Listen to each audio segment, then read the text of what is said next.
hopefully get a recording of the song before rehearsal.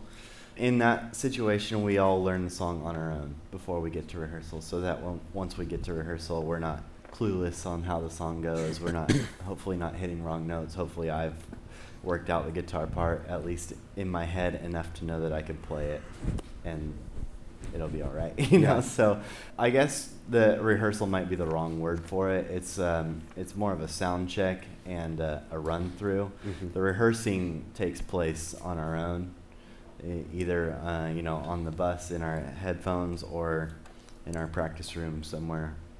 Ian does a lot of prep work before we even get to the stage, just because he wouldn't be able to do what he does in the 45 minutes of sound check that we have. Yeah. So, actually, that's a great point. So, Ian, a new worship leader shows up.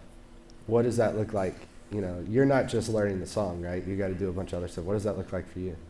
Yeah, I mean, with Ableton, I'm doing all the tracks and stuff, so anything I'm not playing or anything subtle in the background, or maybe not so subtle occasionally, but I'm prepping ahead of time. And the way we typically do tracks is I have it set up to where we can kind of get to any section at any time, which takes quite a bit of prep work a lot of the time. You know, if it's especially if it's not on multi-tracks or something, or if I don't have access to the internet, it can take a lot of prep work to go through and find the verses and choruses and stuff like that. So, I mean, honestly, there's a lot of the time that before a tour, before an event, I'll email that worship leader that we're supposed to be like and say, you know, you're approaching deadline day, you're approaching D-Day, and if I don't get it by this time, that's me. You have to work out a system.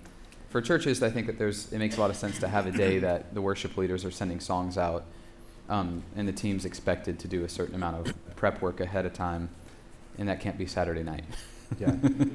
Right. For me, I need to have a couple hours anyway blocked for that to know that I can do that. And so for touring, when I have a schedule or something, I've definitely emailed whoever before and said, like, if I don't get songs in the next couple days, we're playing it acoustic.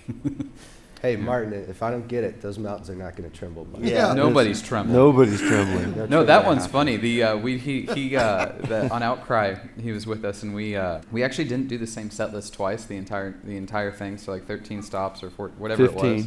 15 stops. 15 stops. Yeah. Sure. We didn't do the same set list twice. 15 set lists. 15 different set lists. Yeah. And as time went on, we just started doing classic Delirious songs one after the other, and we didn't rehearse any of them ever. Like it was, and some of them we hadn't ever played before together. So like one night, you know, he says, "Can we do History Maker?" And we're like, "Oh, maybe." You know, like what? And you know, and of course you don't say no to him. You don't say no to Martin.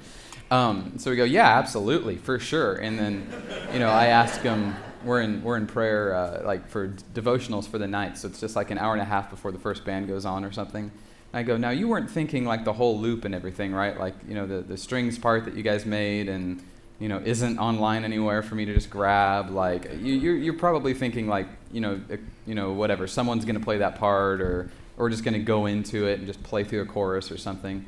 And he's like, no, that's what I was thinking. See ya, you pray. You pray, I'm going to go program.